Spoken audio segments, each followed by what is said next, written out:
tisser les fils de sa vie en toute sérénité et avec assurance. Apprendre sans se soucier du lendemain.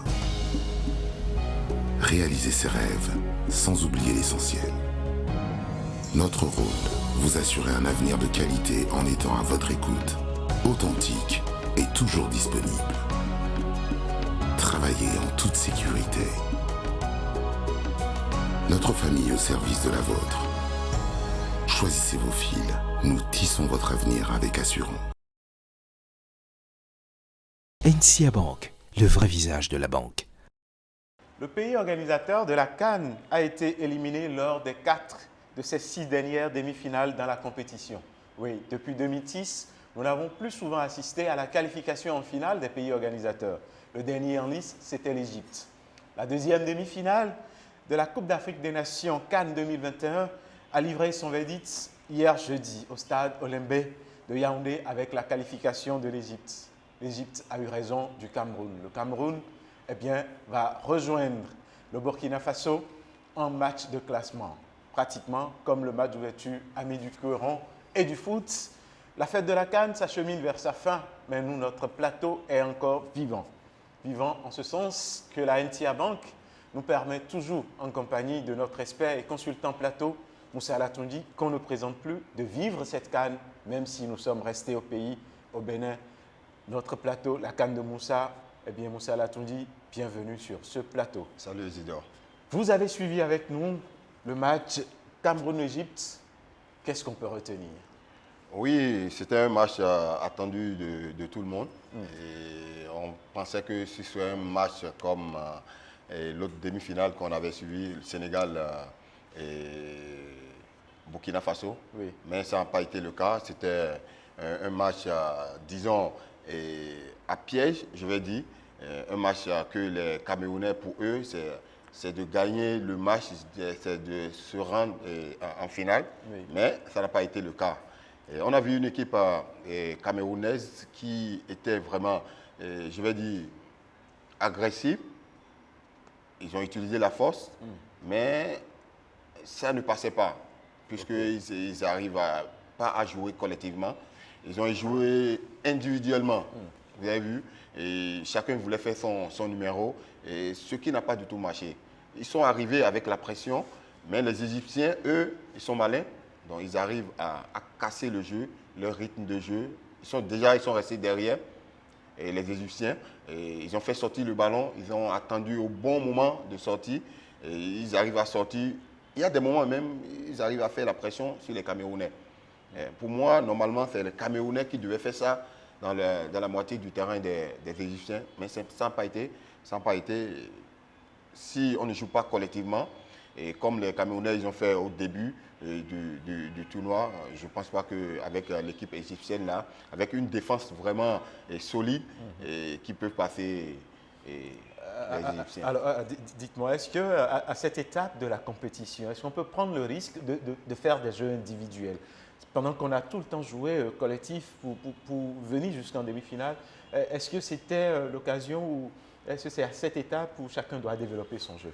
Je pense qu'il faut avoir des gens comme Sadio ou bien Salah dans l'équipe pour jouer vraiment individuellement. Et on connaît déjà la force de l'équipe camerounaise, c'est de jouer ensemble. Et là, ils n'ont pas joué ensemble.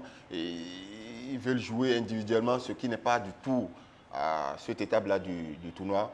Et de jouer individuellement avec une équipe vraiment expérimentée, je vais dire, de la compétition. Et voilà, donc c'est comme ça. Et on a remarqué des erreurs. Est-ce que l'entraîneur du Cameroun, à la lecture du match, déjà après la première mi-temps, n'aurait pas pu changer de tactique, n'aurait pas pu donner des consignes exactes à ses joueurs? Oui, certainement qu'il a fait, mais ça n'a pas marché. Et vous savez, les Égyptiens, eux, ils sont arrivés avec leur système de jeu. Comment ils veulent jouer, ils savent comment ils veulent aller. Pour eux, ce n'est pas d'aller gagner directement le match. C'est de rester vraiment compact comme ils l'ont fait. Et des rares occasions, ils vont aller devant. Et ils ont trouvé des occasions. Surtout celle que Salah a ratée à la 55e minute. Comme ça, pour Salah, nez à nez, il devait prendre le ballon avec le gardien. ou bien à la dernière seconde aussi. Donc, ils ont attendu. Pour eux, l'objectif, c'est le penalty. C'est d'aller à la fin et puis jouer le tout à la dernière minute. Surtout qu'ils ont un bon gardien qui était prêt pour arrêter les pénaltys. Est-ce qu'on peut dire que dans le camp égyptien, le rôle de Gabaski, c'est surtout d'arrêter les pénaltys? Parce qu'on a remarqué, hein, s'il est vrai que depuis 1984, Gabaski n'était toujours pas dans les buts de l'Égypte, mais depuis 1984, pour ne pas dire précisément 1984, l'Égypte n'a jamais perdu au tir au but. Oui, ils ont toujours des bons gardiens. L'autre gardien aussi qui était, c'était des très très bons gardiens. Et lui, spécialement, quand il est blessé, là même il est blessé, on sent qu'il a des douleurs, mais il forçait jusqu'à ce que les tirs au but arrivent. Et il a fait. C'est un héros. C'est un héros. Oui. L'Égypte a eu raison du Cameroun, 3 buts à 1 en tir au but. Que pensez-vous des séances précisément? Ah oui, les tirs au but, il y a comme 2 arrêtés par Gabaski et 1, oui. notamment le dernier tiré par Ndile pratiquement en l'air. Et vous savez, il faut avoir le mental pour tirer des pénaltys. Et des pénaltys, il y a des moments, il ne faut pas confier ça à des jeunes ou bien des gens qui ne sont pas vraiment mûrs dans la tête. Et à cette étape-là, pour moi, il ne faut pas. Le 4 qui vient de rentrer dans le jeu, il n'était pas vraiment chaud. Peut-être l'entraîneur, il sait pourquoi il lui a donné. Et déjà, quand il rate un pénalty comme ça, déjà le pénalty qui est frappé, c'est comme si il y a un enfant dans les buts. Il faut frapper comme un homme. On voit ça, Sadio Mané frapper le pénalty. Il faut frapper, ou bien Salah frapper un pénalty. Il faut frapper le pénalty. Mais comme des enfants, c'est compliqué. C'est une question de manque d'expérience ou c'est parce qu'on était trop confiants? Ils étaient un peu confiants, mais il faut avoir aussi l'expérience là. Et il y a la pression aussi, il ne faut pas oublier, qui était là. Mais il faut des joueurs expérimentés. Des joueurs expérimentés. Ouais.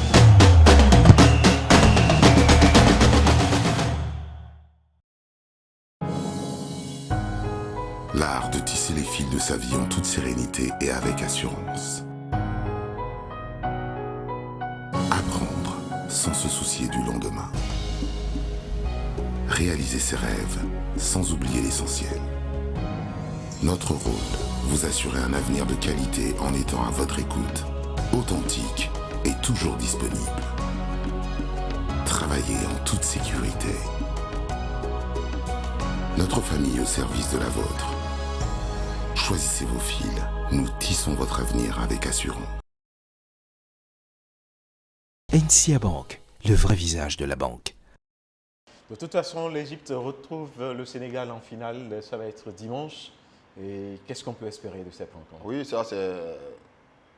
Là, on peut dire que c'est les meilleurs du continent qui se retrouvent. Il y a Sané et Sadio et puis Salah. C'est les meilleurs. Et tout le monde attendait aussi ça. On va voir leur comportement. Dans leur club, déjà, ils sont bons. Et là, maintenant, on va les voir aussi dans leur équipe. Donc là, maintenant, pour vous dire, les Sénégalais, ils sont en train de monter quand même. Ils sont en train de monter. À chaque match, je pense que l'équipe là monte. Et pour les Égyptiens, ce n'est pas le cas. Ils ont leur stratégie pour jouer cette CAN-là. Ils ont leur stratégie. Oui, parce qu'on a remarqué que c'est pratiquement le même système de jeu depuis le début jusque-là. Même chose. Ils attendent les équipes et après, ils savent garder le ballon. L'équipe égyptienne, ils savent vraiment garder le ballon. Ils gardent le ballon correctement, mais ils vous découragent. Vous voyez? Donc, ils ont leur stratégie et je pense que c'est ça qu'ils vont utiliser aussi avec les Sénégalais. Ils vont utiliser avec les Sénégalais. L'autre chose aussi à laquelle on ne s'y attendait pas du tout, eh bien, c'est de retrouver les deux équipes du match d'ouverture en match de 3e place. Le Cameroun qui sera à nouveau face aux étalons du Burkina. Ah oui, il y a longtemps. Ou bien, je ne sais pas si ça s'est passé une fois.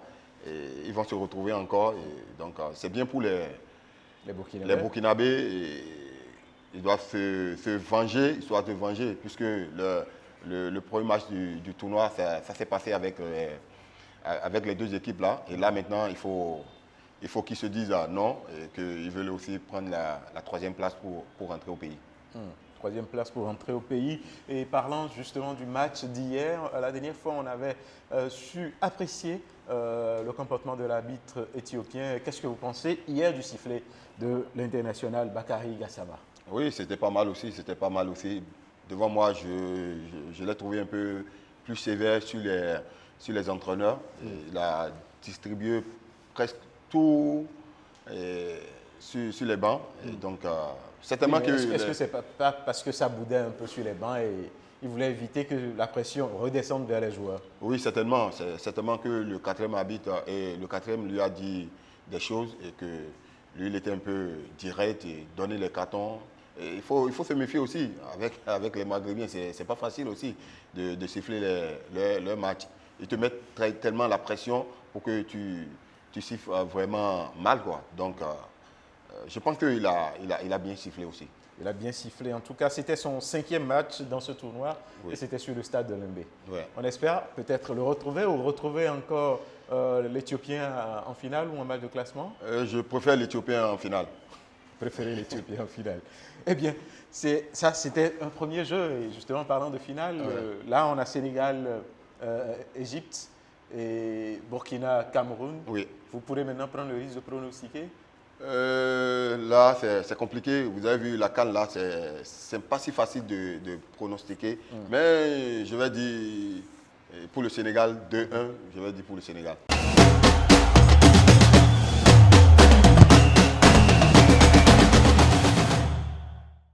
Pour vous qui avez pronostiqué pour le match, pour ne pas dire les matchs de demi-finale, on n'a malheureusement pas eu de gagnant.